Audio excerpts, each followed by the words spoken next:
glad to see you all here. Yes, so we're going to start this webinar. A good change can also be stressful. Am I right? In general, going back to school is just a big chance. And after all, after the challenges of this COVID-19, kids are finally going to be kids again. Am I right?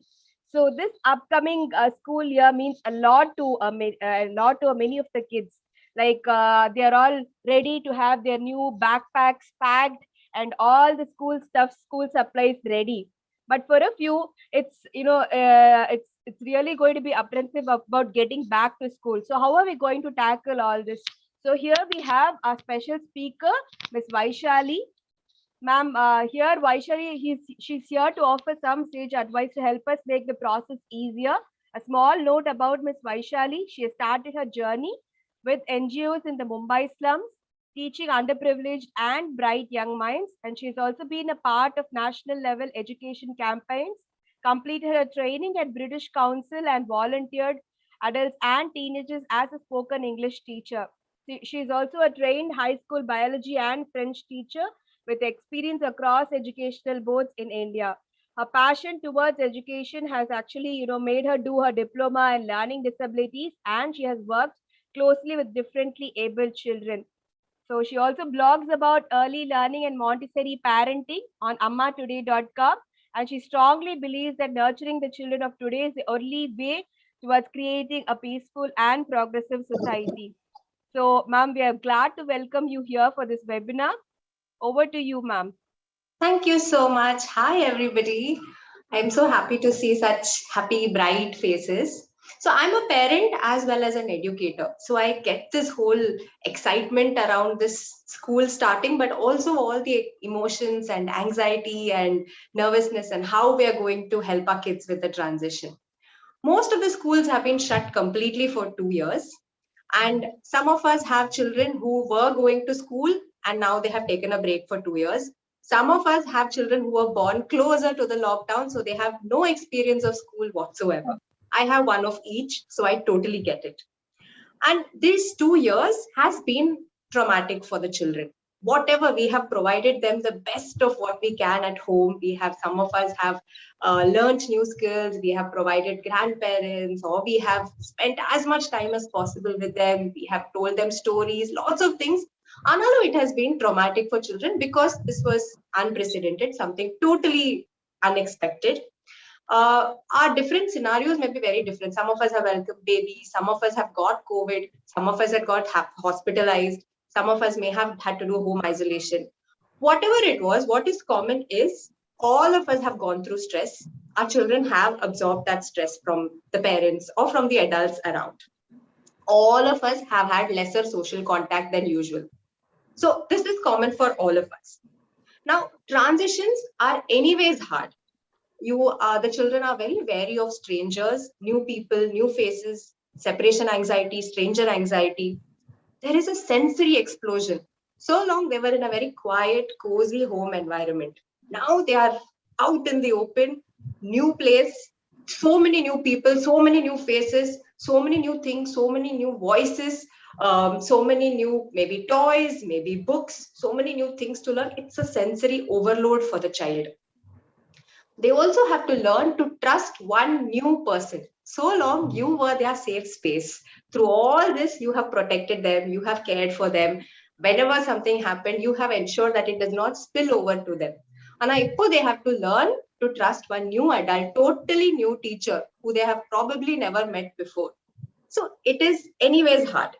But because of this COVID and the new restrictions in place, there are other added challenges. For example, maybe maintaining physical social distance.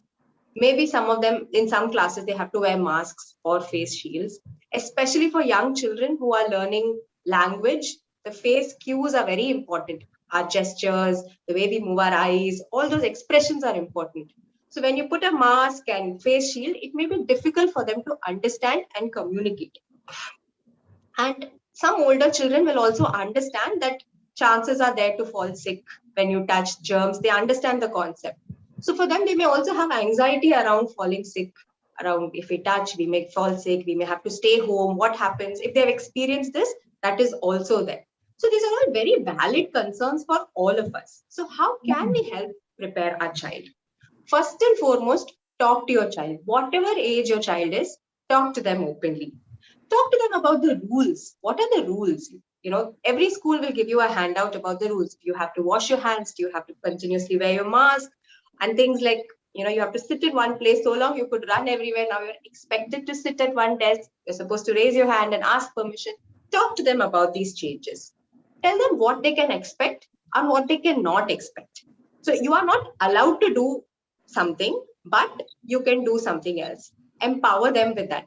This is not allowed, but you can always do this. Talk to them about the routine. Take them through the routine. So we're going to get up early in the morning. We're going to brush our teeth, and then we're going to do this. Go, come back.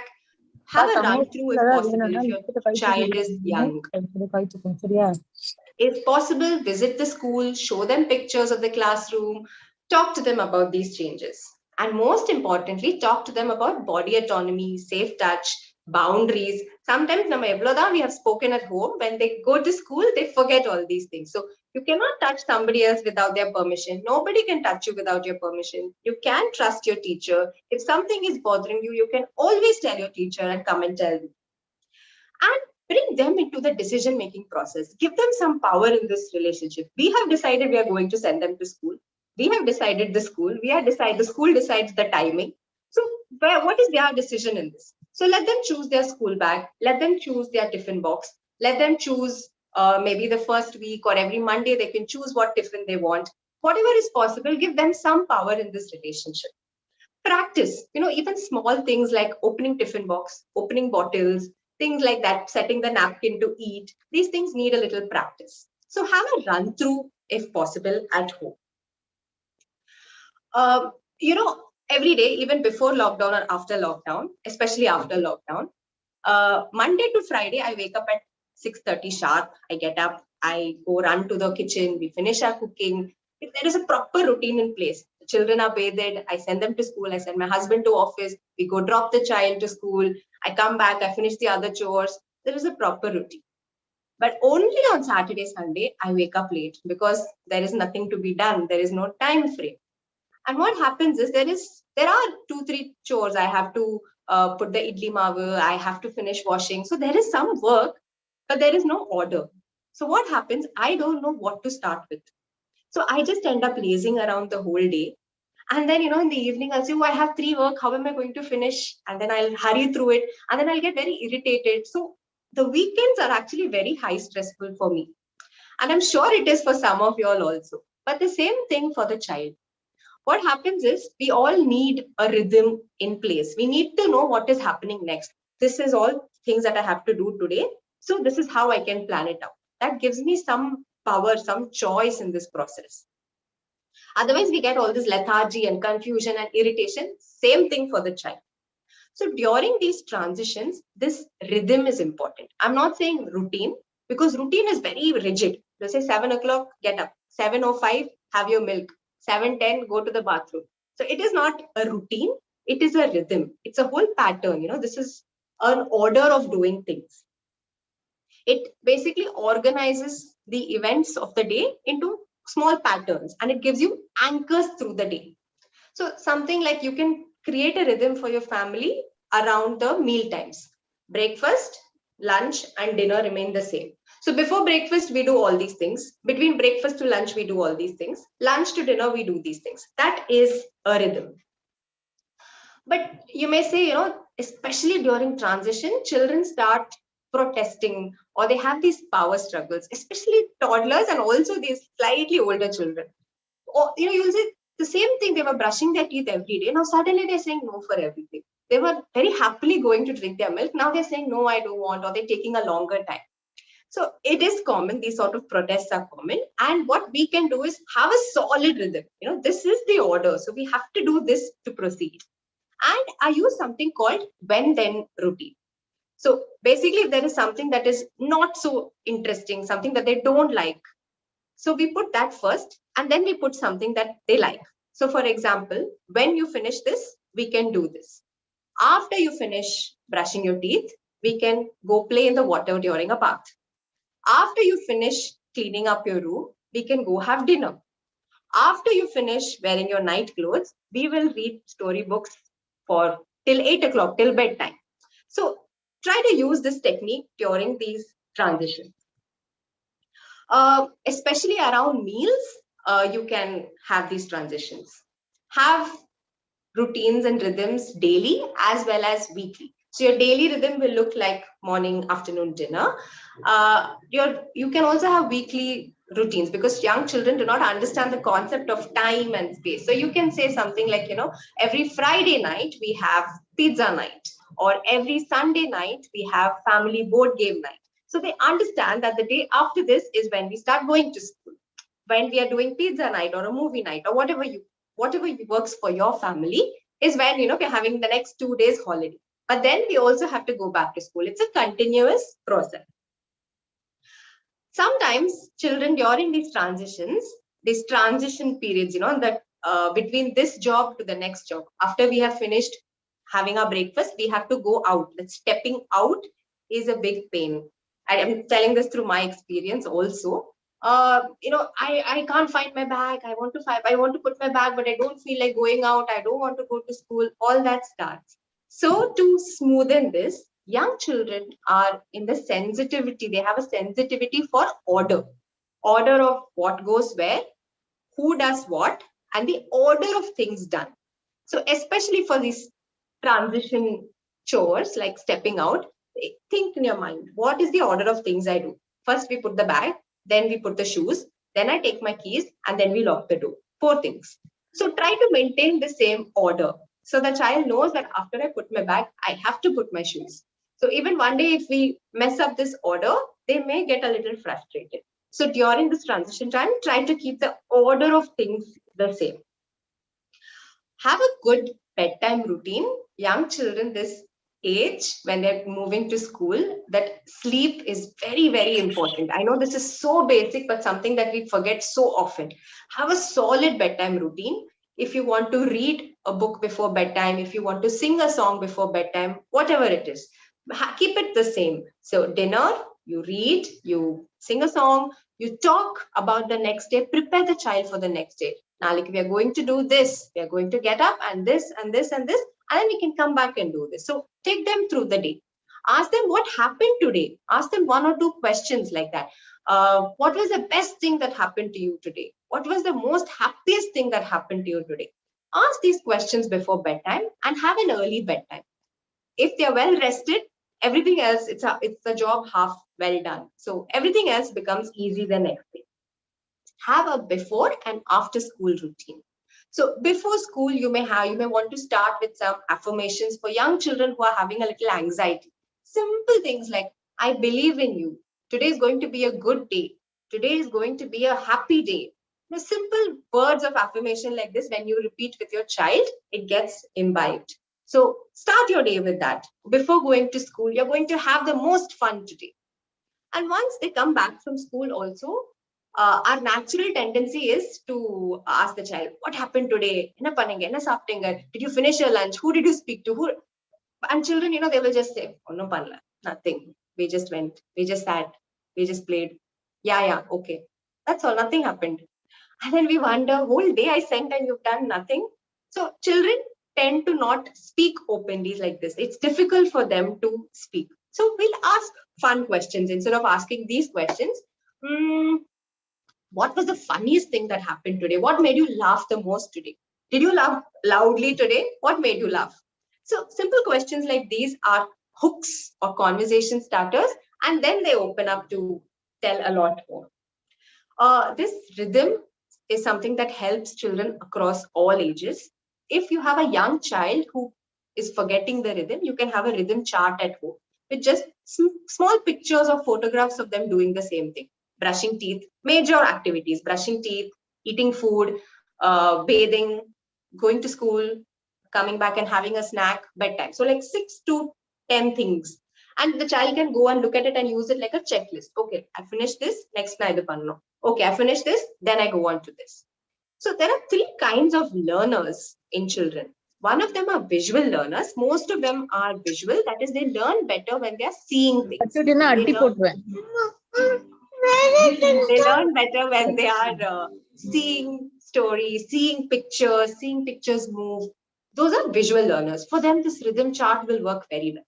Some of us, like me, I'm an auditory learner. We learn better when we hear. Sala pasanga vandu will be telling you, Amma, you read it to me, I will learn better. They enjoy listening to stories, they enjoy listening to your instructions, and they enjoy that sort of conversation. For them, you can have a song for these transitions. Something like, time to wear your shoes now. Something very simple, that helps in every transition. Some of us are kinesthetic learners, meaning they learn best when they move their body.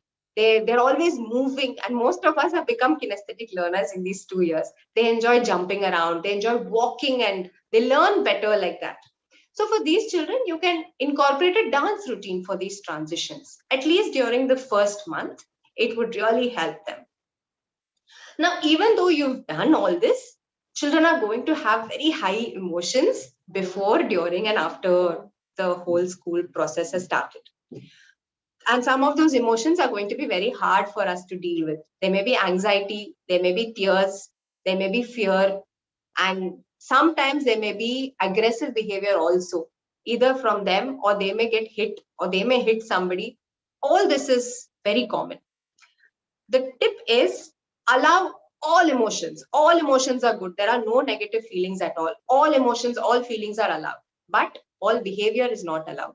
It's okay to feel angry. It's okay to feel frustrated. It's okay to feel like the whole world is ending. Why are my parents sending me to school? It's okay to feel so scared, but it's not okay to act on those emotions in a way that it will hurt somebody else. So we don't allow for all behavior. Most children, young children, will have separation anxiety during this stage. So long they've stayed in your very loving care, and now they're stepping out. So there are bound to be some tears or fear, even though they're excited to go to school. So prep talk, prepare them, tell them what to expect. This is how it is. You have to go to school to gain knowledge. You're going to learn new things and come back and tell me, but you have to go. This is a non-negotiable. Read, tell them stories about, children going out, but always coming back to their mother, or the mother stepping out, or parents stepping out and always coming back. Two books that I really recommend for this, that has helped me also. One is this book called Owl Babies. It's a beautiful book about baby owls. They wake up and their mother is not there, and they think about different scenarios. What if, but Amma always comes back, and they feel reassured. So this is a book that can help children, and you can use these in your conversations also later on. Another book is this one called The Kitten Hand. It's about this raccoon family, and this young raccoon is going out on his own, and he's very scared to leave his mother. So what his mother does is she kisses his paw, and she says, whenever you miss me, whenever you feel scared, just keep the paw to your cheek. You will feel my love, and you will feel better. So we can actually use some of these techniques.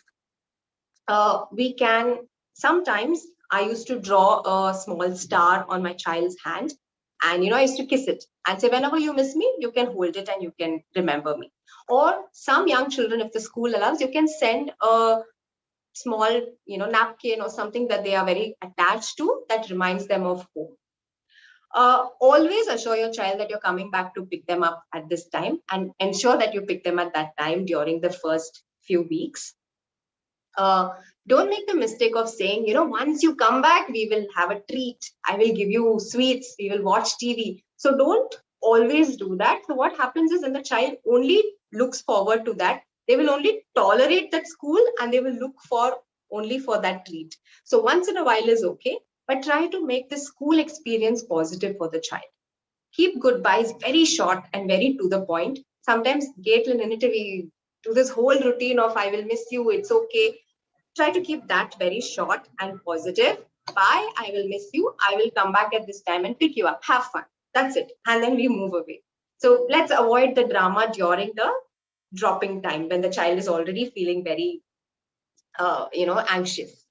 Um, Keep this consistent so that the child knows what to expect. This was about separation anxiety. Now, some older children also have other anxiety because they're going to a new social situation. So Let them give them the space to express their concern. It's okay to feel upset. It's okay to feel scared. Some children feel scared to go and use a new bathroom. Some children feel scared to go and make new friends. It's okay. Keep that line of communication open. Some techniques that I use are whenever the child feels very anxious or scared or, very lot of emotions coming up. One is deep breathing. One is breathing and counting from 10 backwards, 10, 9. So that calms them. It brings there is a rational part of the brain and a not so rational part of the brain. So it brings their rational part. When you give them something to think about, something to focus on, their thinking part of the brain gets activated and they become calmer. Third thing that I do is called the 333 rule. So I say, tell me any three things that you can see, three sounds that you can hear, and move any three parts of your body. So what happens is you're using different senses and they're focusing on these senses. It calms the anxiety down. So every time your child is feeling anxious, you can remind them to do one of these things, whichever works for you. If your child is older than 4, you can also talk to your child about recognizing. Okay, see, you're breathing very fast, your hands are shaking, your voice is, you're thinking those thoughts. So maybe give them that vocabulary. You're feeling scared, you're feeling anxious. It's okay. This is how we handle it. Express very realistic expectations. Now, most of the time we say, you're going to have so much fun, your teacher's going to be amazing, you're going to make 100 friends today. We give a lot of false hope and positive because we want to be positive. We do all this to the child, but they're not necessarily realistic. So, school poetry, when that does not happen, they may end up feeling even more anxious. So, we can say, it is going to be hard to make new friends, but I'm sure you can smile at least 1% today. Something that is very doable for your child, something that is positive but still doable. For older children who are very anxious about falling sick, we will say, I promise you, you're not going to fall sick. We can't promise that, right? So something like, you may fall sick, it's okay, but we are here to take care of you. You will also get better. So something to calm them, but at the same time, very realistically possible. Some children have trouble making new friends or in the Mari scenarios. You can role play these scenarios at home. Okay, I'm a new child. How will you come and talk to me? Oh, you want to ask me to share? You want me to, some conversation icebreakers. You can ask me my name. You can ask me what I brought for tiffin. So you can give these cues to your child. And lastly, a lot of pretend play and open-ended toys during when you're playing with them, or when you're when they're drawing and coloring. A lot of their pent-up feelings comes out. When they're doing all these things, a lot of things that we are not aware of is happening comes out during these things. So have some time to do pretend play or talk to your child if they're not very comfortable talking these sort of scenarios. The next thing is, this is one side, but it is also important to cultivate independence at home. Children who are independent from home itself in all areas, it's easier for them to adjust there because they're independent already in many things. It's easier for them to adjust to a new transitioning scene, environment, and condition. So we have to facilitate independence in playing, in their self chores, their work that they're doing, and independence in thought. Three things. So first thing, chores. See, most of us, we are so conditioned to do things for our children because we were also brought up like that. Up until now, I'm very dependent on my mother. I keep calling her up for anything. But we don't have to do the same way. Young children, young babies can also be very independent. So simple things like brushing their own teeth, eating their own food, setting their own table, tying their own, putting their own shoes. Laces may be difficult, but if they're Velcro shoes, dressing up on their own, young children can do. And even though it may be very difficult in the beginning, we can start small. For young babies, like 1 year also, we can actually show two clothes and say, which one do you want to wear? We can give them the choice. They can choose. For older children, when we are helping them dress up, we are not going to do that to the child. We are going to help them dress up. We are going to be the help. So we will talk to them. We will say, okay, put your hands inside this. Can you lift your leg? So we are just collaborating with the child. The key is to provide as little help as possible, but as much as needed. As much as my child needs, but I'm not going to give more than they need, only as little as needed. Chores around the house also, chopping vegetables, washing vegetables, cleaning the table after they are done, helping you sweep or mop or clean the windows, hanging small, if we use cloth diapers. So my young children actually take the laundry, put it inside, remove it, hang it on the lower, lower rod. Small things like this children can do and will help their self-esteem so much. So how can we can also facilitate this? Sometimes children are so dependent on us that they're very scared of going to another environment. How will I manage? Amma is helping me for everything. Amma is doing everything for me. How will I go and manage in a separate environment? So simple things like a stool that they can climb on and wash their hands on their own whenever they feel like. There's some echo. Can everybody please mute yourselves? I'm getting very disturbed with my voice. Um, climb and wash their hands, because in school they have to wash their hands after every meal or when they touch somebody. A mirror at their level where they can see whether they've washed their face properly. Small changes like this around your house can help your child be a lot more independent and give them that good self-esteem. How to facilitate independence in play? Let your child choose their own toys instead of us. Many times we decide the toy and say, today I bought this toy, so today we are going to play with this toy. The one that no, first you do like this, then you do like this. No, don't do like this. We end up giving them a lot of instructions. So let them take the onus to play. For example, those nesting blocks that you get, the blocks that you place one above the other, they're hollow blocks. We had those, and I'm only used to seeing it being stacked like this. But my child, what she did was, அது வந்து உல்டாவா அப்படி வச்சாங்க sideல, so that there is a hollow in the side. And I was wondering why she's doing like this, and I was dying to go and correct her. இல்ல அப்படி இல்ல, this is how you're supposed to do. But she made it into a parking lot, and in each hollow she put one car. So, sometimes when we take a step back, we allow them to be independent. What happens in this is the child becomes more confident of their own choices. We are not looking forward for our if this is correct or wrong. No, they know that I can do, what I'm doing is great, what I'm doing is correct. So it gives them that confidence to transfer it to school as well. They can play with materials in any way as they like, as long as we have 3 rules. They are not hurting themselves, they are not hurting others, and they are not hurting the environment around them. So throw panakudadu, they are not going to hit somebody, but they can play with their materials in any way they want. Basically, they learn to trust their own decisions as well. And the last thing, becoming independent in thought. Children at around 2+, they start asking us questions. Why is this? Why is the sky blue? Why is the leaf green? Why is the leaf falling down? And many times, we'll give them the answer. Because of this reason, leaf is green because it has a pigment.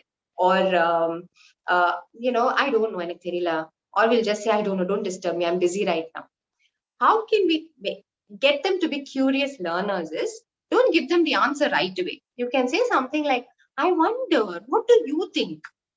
Why do you think this is possible? What would happen if it was like this instead? Ask them open-ended questions. Instead of asking, what is this? Many times we're intent on teaching them things, teaching them colors. Why do you think this is this color? Can it be something else? If it was something else, how would it be? So ask them these open-ended questions to open their minds and be creative. The more curious they are to learn, they go to school with an open mind to learn as well. So basically, prepare your house, prepare yourself, and prepare your child. But all this we are doing, at the core of everything is connection.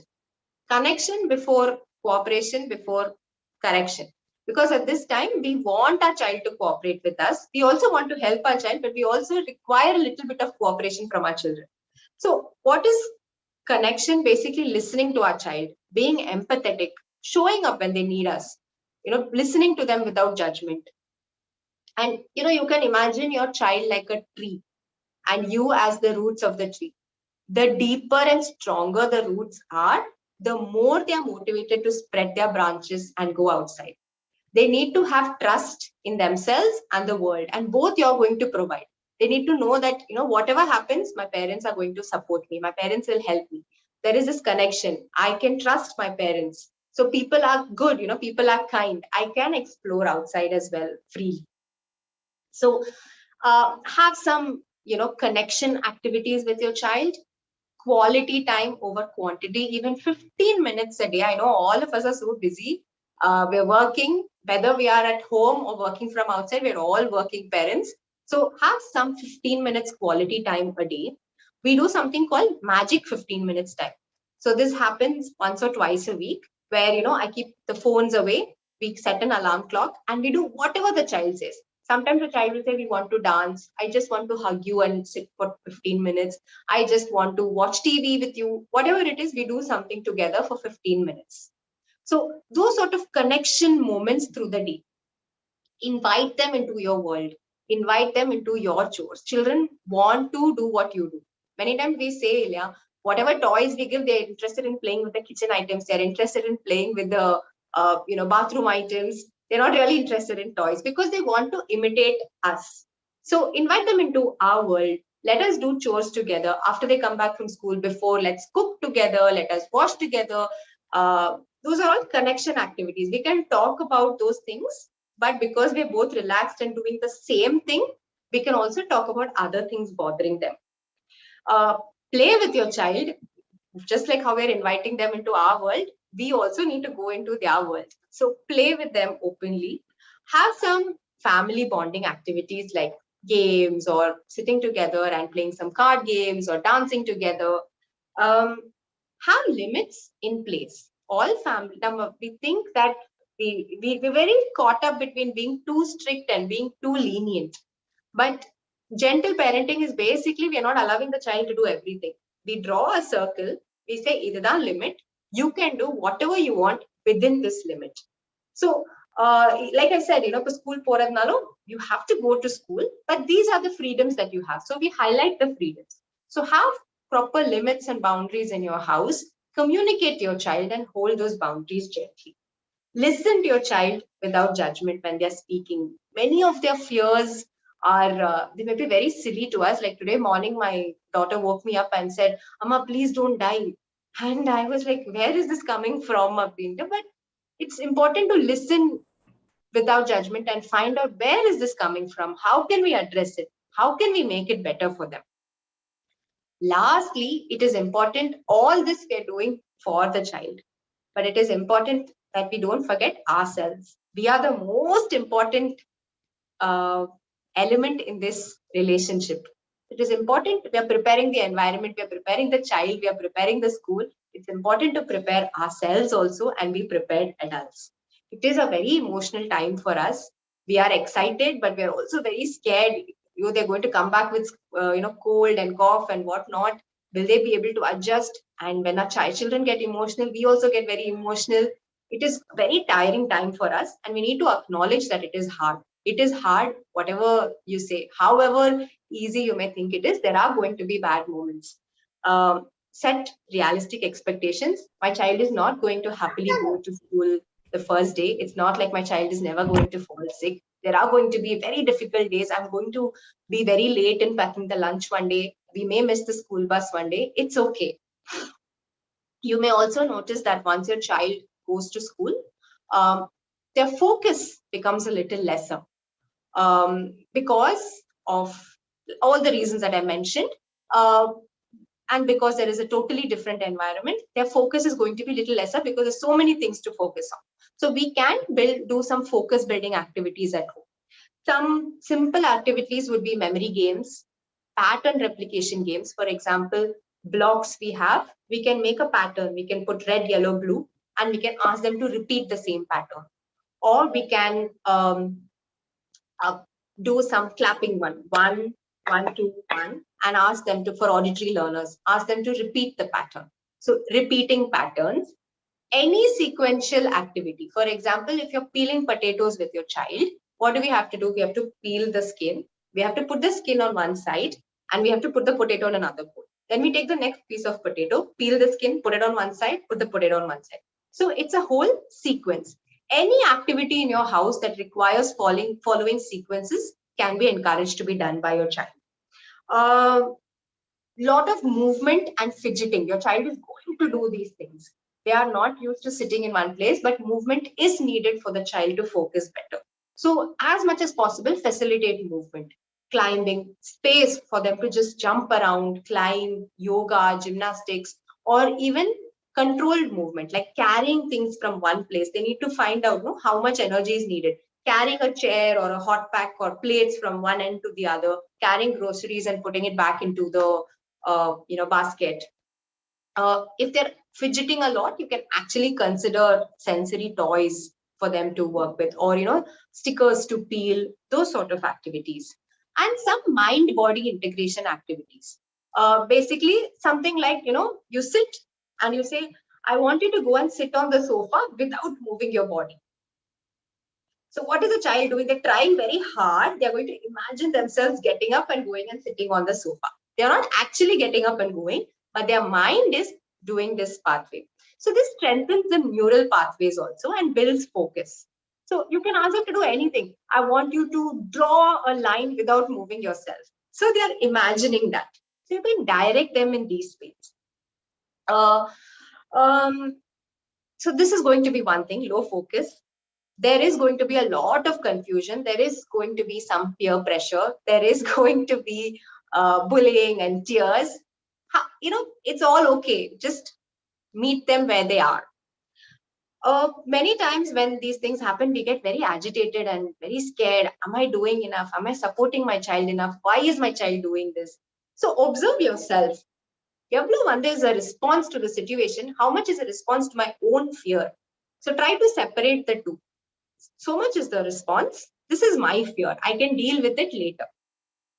Keep lines of communication open between your school as well as your child. Anything that you notice out of the ordinary, your child is having specific difficulties in certain areas, communicate it with your school immediately and keep talking to your child. Most importantly, role model calm.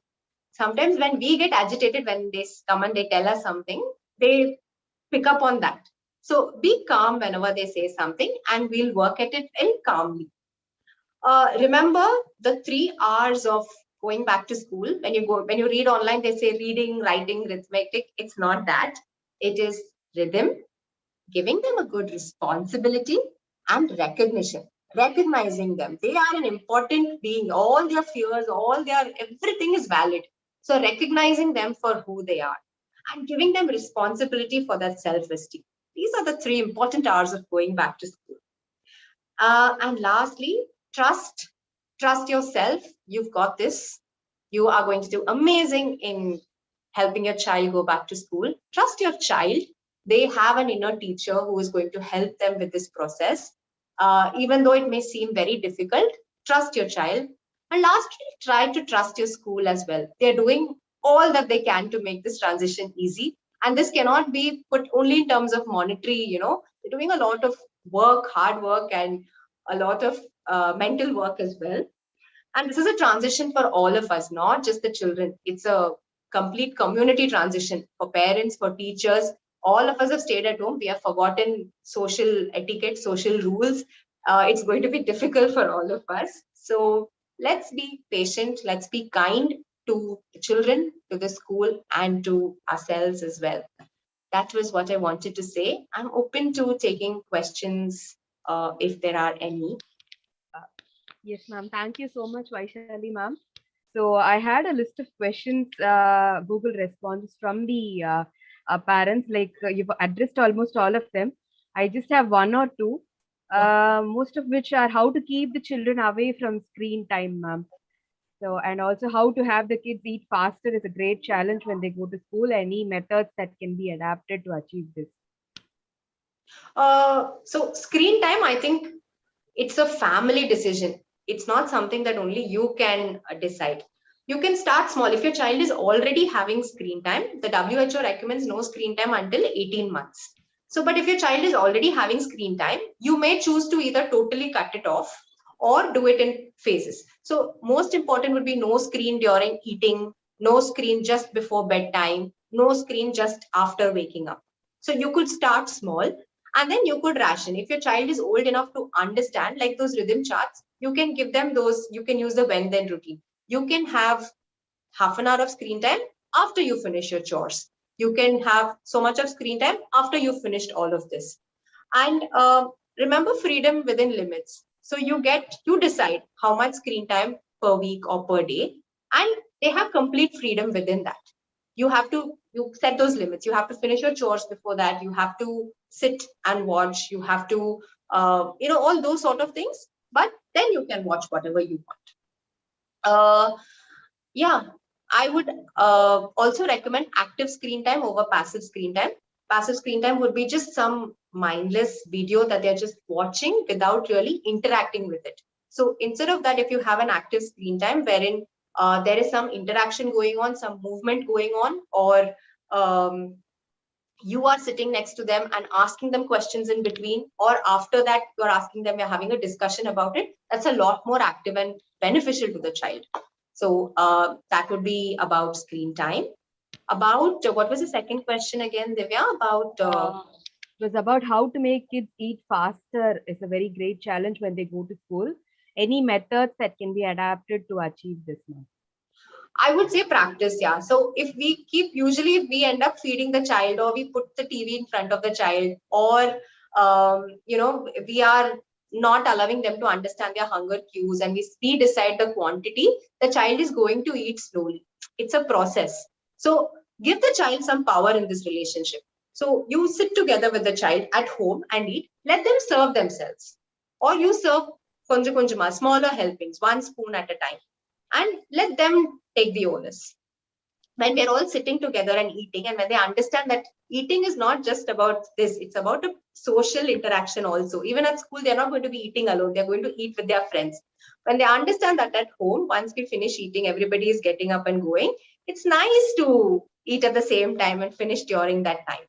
So that is one thing you can do. Independence in eating, lot of practice with independent eating. No feeding at all as much as possible. And if they're slightly older, you can empower them. You can say, see that clock is on, the clock hand is on 12 now. Let us finish by the time that clock hand comes to 6, and then we can go and do a fun activity. Remember the when then routine.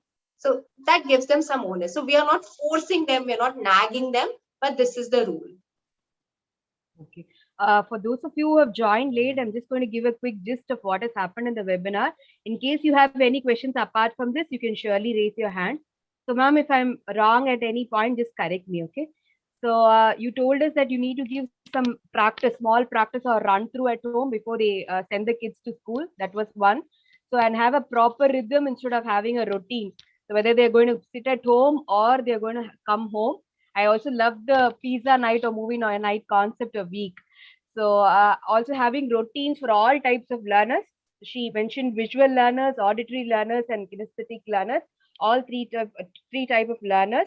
And you've also briefed us about social anxiety, the 333 concept. I think it will be really useful for those kids who are going to be back to school. And also tell them what is really doable. Teach them how to be independent and spend some quality time. I think, ma'am, I think I've covered most of the important points. In case parents, you have any questions apart from this, please raise your hand. I shall unmute you from my end. You can put forth your questions. Advaita, I'm going to unmute you. Hi, Yeah. ma'am. Thanks for your section. Actually, I have a small question, ma'am. My daughter always running, ma'am. Not even a proper walk. Always running and always doing a body activity like jumping, climbing the tree, and not if you sit in a proper chair, means she is always doing a body activity and head shake. How I control her? I How don't know. old is she? 4 years. It's a very unpopular opinion, but it is very normal for children to do this. Always Why should running, we ma'am. force it? Always running, ma'am. Not even a proper walk. But because she wants to explore. So the more we force her to sit down, when she's not interested, when she wants to run, how will she be able to learn? No, especially when we're asking her to do some focused activity, but she wants to run. And if I say, no, you have to sit down, how will she do it? No. Even if I want to do something else, if I want to go and eat and you force me to sit for the workshop, how will I concentrate? No. So it is difficult, but we can support her, because now she is going to school. There are going to be some expectations. So maybe before going to school, you give her some movement activities. And if she's always shaking her head or moving her hand or something, give her some activity to move her fingers also. Just simply running is okay, but she should also learn to control those movements. Yeah, so simple work in the house that requires controlling her movement also. So like I said, you can draw a circle on you can put sellotape on your floor, and you can ask her to run. She wants to run only on that line. You can change that. You can make it a circle, you can make it a zigzag, you can make it the 8 figure, so that she's also focusing. It also helps in that integration when she is running. Or in my carrying furniture, carrying heavy objects, carrying things from here to there, that helps her to control that movement. But it is important that these things are satisfied before going to school for that focus to come. So the more we say don't run, the more they hear only run, run, run. So a little bit more patience and little bit more guided activities will help her, I think. You can give her these limits. See, you can't run during class, but after you come home, you can run as much as you want. You can't run when you're eating, but before you eat, we can run. We can simply run around or dance for 15 minutes. So is it possible to set those sort of limits in your house? Yeah, ma'am. Slow. Yeah, I'll do it, ma'am. Ma'am, actually, she is doing a little bit fast for every activity. I said we can start doing a slow walk. Shall we run slow playing game? That time, no, I need fast one like that. Always she is Okay, so we'll do one time fast, one time slow. Whenever I clap my hands fast, you do fast. Whenever I clap my hands slow, you have to. So you have to focus. You have to wait and listen. Suddenly we will scream, and then suddenly we will talk softly. So bring those two for that. She needs that stimuli. So bring both of them alternatively.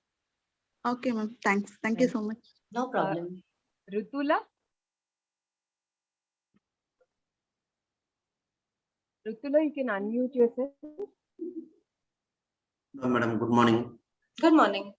Madam, if you don't mind, can you please repeat the 3 plus 3 plus 3 concept? You already told that, right? Can you please repeat once again, madam? Yeah.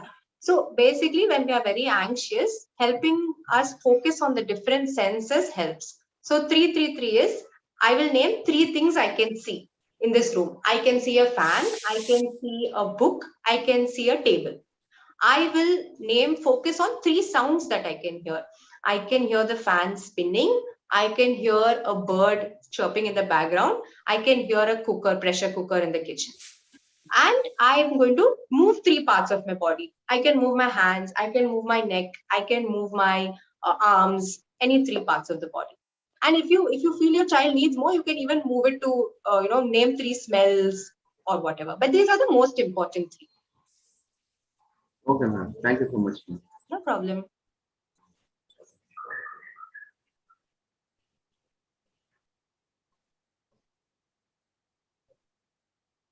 That's all. Yes, Divya. Parent of Vidhi Maheshwari. Yeah, hi, ma'am. So thanks for the wonderful session. Actually, it is good learning for the parent also, right? Thank you. I just want to ask you that I do understand that few things are easy for a grown-up child. I have 2 kids. Actually, one who will be going to class 3, and another she will be going to school first time. Right. So I want to know what type of mental preparation is needed for the younger one. For the elder one, it's okay. Maybe 2 years back, he had gone to school, right? He knows what environment is. He has seen how the kids go to school and all. But the younger one, she has not seen anyone going to school. That concept is still not there in her mind. So what kind of mental preparation is needed for such? So the separation anxiety part that I mentioned would definitely hold true for her. Also, if it is possible to expose her to smaller groups of, like if you can take her down or even show, groups of children in the park or playground when you're in any form, or even cousins together, and expose her to smaller groups so that she doesn't get overwhelmed when she sees so many. If it is possible to go to school and meet the teacher beforehand with the child, and then after that, when you're preparing at home, you can take the name of the teacher and make the teacher familiar. can say that teacher, if you have anything, you can take the name of the teacher and say you can go and speak to her. She's going to make you feel at home. All those things. And yes, independence in terms of opening her bag, opening her tiffin box, simple things like that will make her feel a little more comfortable also. Okay, thank you so much. No problem. Thank you, ma'am. Ram Kumar, parent of Ram Kumar. Parent of Ram Kumar. Parent of Ritanya. Hello, ma'am. Good morning. Hi. Ma'am, my kid is not mingling with other kids, ma'am. So other kids from the flats, they will come and ask her to play. How old is your child? Any other kids, ma'am. So for this, we ask her to go to the play school also. So there also she is playing with her toys only. If others is asking her toys, she is not allowing them to touch the toys. How old is she again? 4. 4 years. And when you talk to her and ask her why she doesn't want to play with others, what does she say? He said, "No, ma, I don't want to go." So I will insist her go and play cycle with them. Go to their homes because they are coming and playing with her. So we just go to their homes. No, ma, I don't want to go. No, I don't want to go. Like that only she will say. So it could be because she's a little afraid of new people. It could be because she's a little shy. It could be because she's introverted. I'm also very introverted, and I hated going and mingling with children when I was a child, which is okay. I understand that it is important, but it's okay to take smaller steps. So what we can do is, one thing is not force her outrightly, not say that you have to do, because she'll feel like she's doing something that she doesn't want to do. Remember, children want to feel empowered and have the choice with them.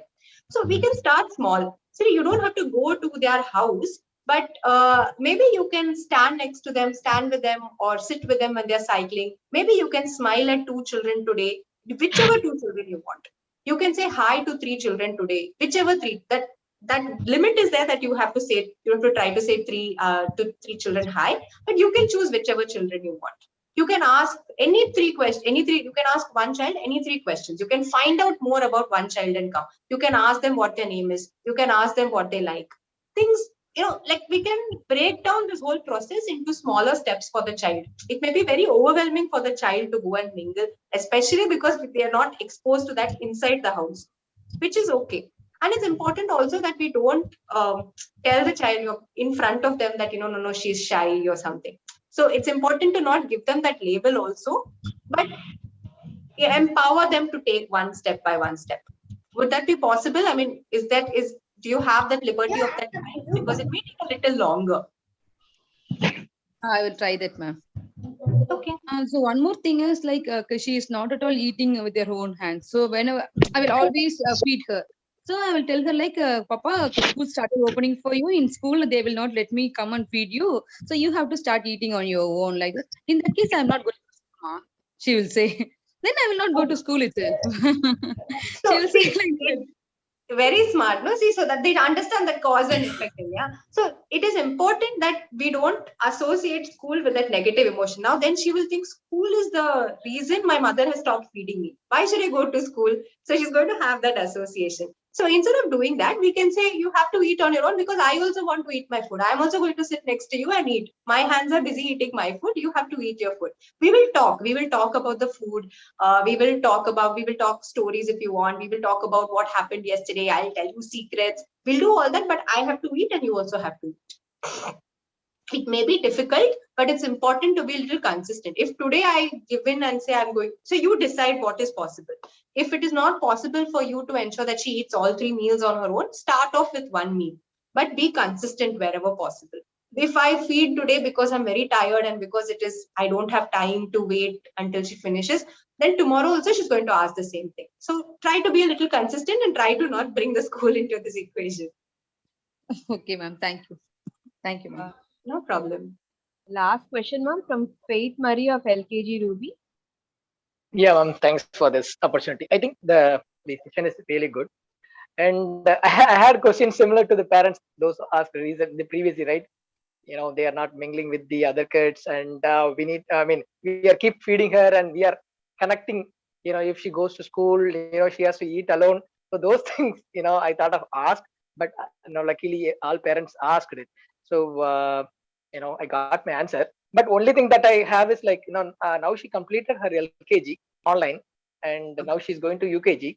And the going to the restroom alone and those things and all completely new, maybe new to her. So how we need to prepare on that part, like, especially their kids, and she's well potty trained, but the new environment may scare her. So how to handle it and how to make her prepared? So you can ask the school beforehand who is the person who's going to be accompanying them, or waiting outside. They usually have some akka or a teacher or somebody who will help with that. So you can communicate that with your child. Second thing, go through the whole process. It's a huge process for them, lifting their frock and then pulling it down. Sometimes they may be pulling down their undies outside the door and putting anga, they have to go inside and do. So go through the whole process. Preparation is key. Prepare, prepare, prepare. And also, I think it's important. We talk about boundaries, Ilya. Like we tell that only amma, pa, and a teacher or a doctor can see your private parts. If can help you with that. So it's also important to say that sometimes some smaller children may be doing it in front of you. It's okay. We have to remove that shame from it. Many times in my house also, grandparents end up saying, people will say shame, shame, and things like that. There's no shame, but they are your part. So you go to the bathroom and do it. Some child may not. They will learn eventually. If there is some accident, there may be accidents. Prepare them for that accident. It should not be completely new. There may be, sometimes you may forget. Sometimes it may be, when you're searching for the bathroom, you may, something may happen. So in that case, who are you going to approach? What are you going to do? We are sending you an extra pair of clothes. Your akka or teacher or whatever name they're calling, auntie is going to help you, and they will support you. You can always tell them what you like, what you don't like. If you're comfortable putting it up on your own, you can do that. Things like closing the bathroom door. Some children are afraid of closing the door. So if you don't want to go through each scenario, you can tell them not to close the door. You can keep it open and ask them to wait, or you can simply not latch it and ask them to wait outside. Give her all the possibilities that she can do and she can choose from. Okay, ma'am. Yeah, got it, ma'am. Thanks. Thank you, ma'am.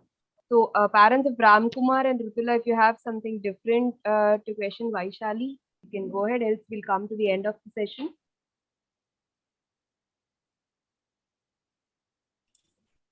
Yes, madam. Hello, madam. Yeah. I have one general common question. So if the kids are, whenever they are reading or writing, so that time if they done a mistake, so we are trying to correct those issues. So, but when we are trying to correct he or she, but that time they are not accepting their mistakes.